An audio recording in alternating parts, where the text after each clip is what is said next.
this lesson is about how to put an image on our gesso board. For this we're going to need sandpaper, painter's tape, carbon paper, and whatever image you're picking. Today I'm doing Our Lady of Guadalupe. I've decided to use the actual image from the tilma. I apologize if there's background noise. I am a mom and life goes on behind me, so it is what it is. I can see some spots where my gesso isn't completely clear, and so I have 2500 grit sandpaper. It's very, very fine, and I'm just gonna sand the surface, try to get rid of any imperfections. We want our surface as smooth as possible. I made this board, but you can buy them pre-made. I usually use a microfiber towel to just wipe off the dust. And all the dark spots are still there. I'm done with it. Should be okay. This board is 8.5 wide by 11.5 tall. It's a weird size, but it works out well for just a piece of paper.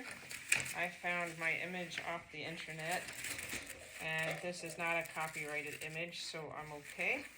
Also, with the way that this image is framed, the top of her head is, this image is in a frame, so we're gonna have to make some stuff up.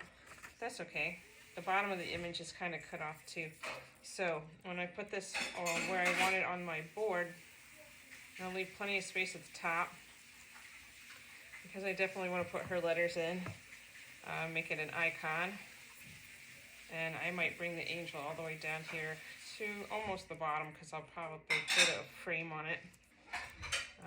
It's not as wide as the image. The image is not as wide as my board, but I'm going to fill that space with clouds. So with this one, I have to take some creative freedom. Otherwise, I'm going to have a really funky board with a whole bunch of empty space. So first things first, I have to get carbon paper under here. A lot of times I'll fold my carbon paper so I can find my edges and see where I'm at. I want it to be straight, and I want it to be centered.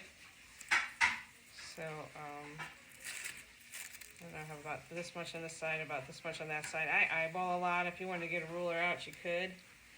But to me that looks pretty good.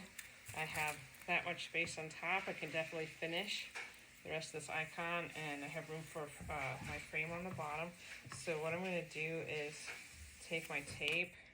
I like painter's tape because it doesn't hurt the gesso and it doesn't hurt the image, because I like to use the image as I work. So I'm just going to put this on her head to hook it to the carbon paper. I'm going to do that on the top and the bottom.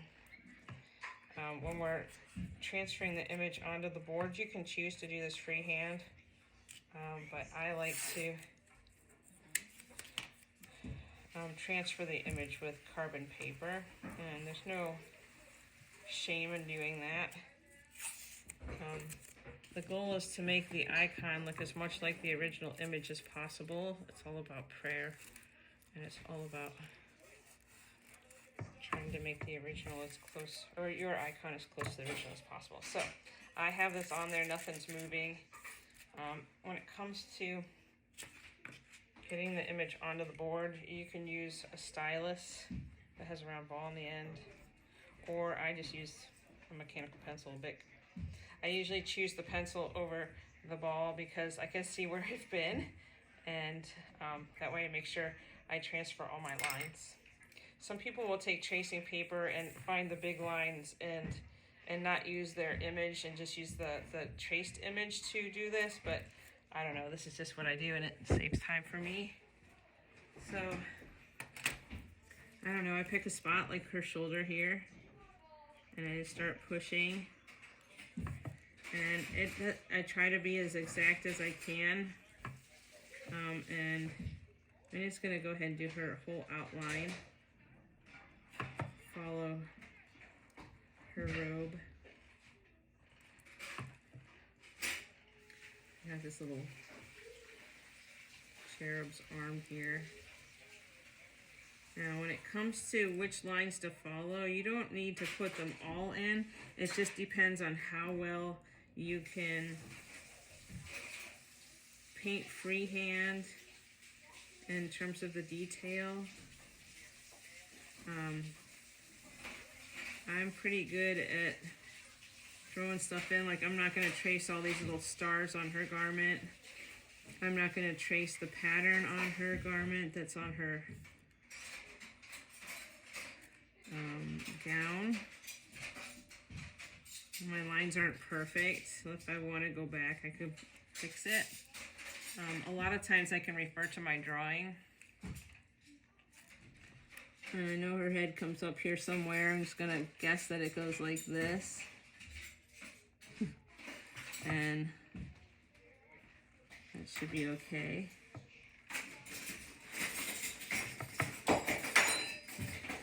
Of course, my son is emptying the dishwasher, which has to make the most noise possible while I'm trying to do this. But hey, at least he's doing some chores. We're gonna head out. Okay. See you. Take care.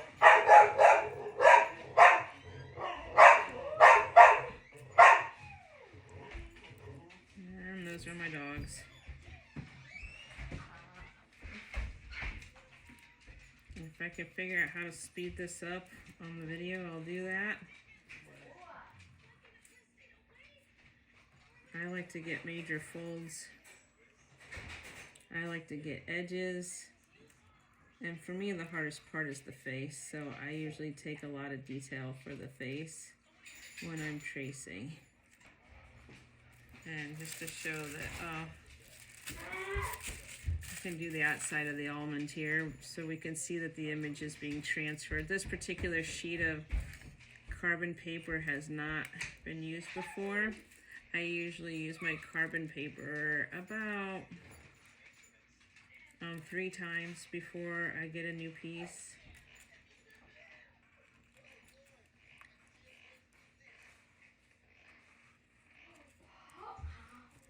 And so, as you can see, the image is making its way onto the board.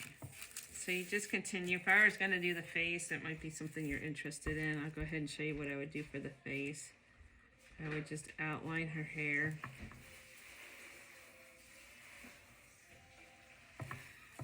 I would find the line of her chin for sure, her mouth. Eyebrows, always hook to noses, and she has a side profile. So I'm just looking for big things like eyes.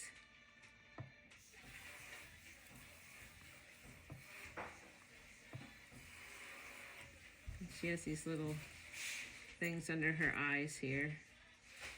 Now that's not a really dark line, but it's helpful for me to know. She also has her little lippy-doo things. I don't know what you call that, but...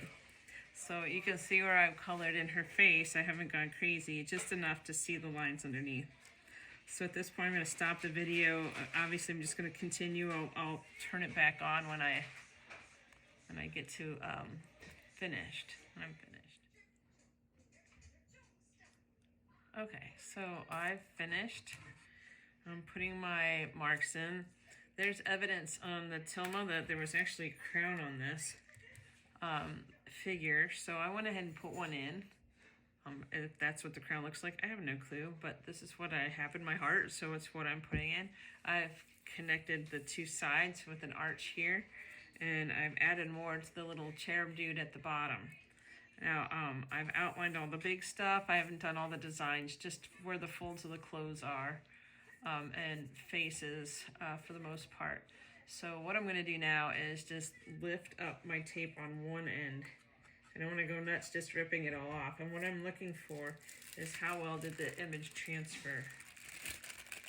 And before I take it off completely, I leave it just where, taped to one side so that I can see, is there a major line that I missed? So right here on the cherub's head, I'm not sure if this is hair that comes up here or if that's part of the sash. So I can put this back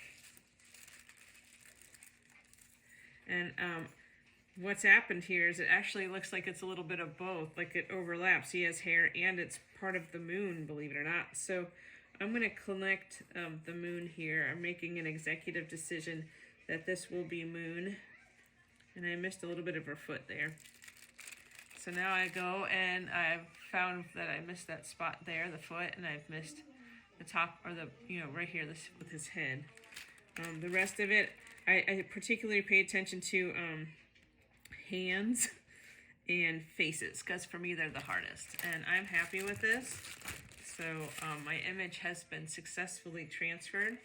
The other thing I like about the pencil, I don't know if you can see it, but you see how the light's hitting it? It's really easy then to see, where I've been and, while I'm working, rather if I'd used the stylus, it would have been harder to tell.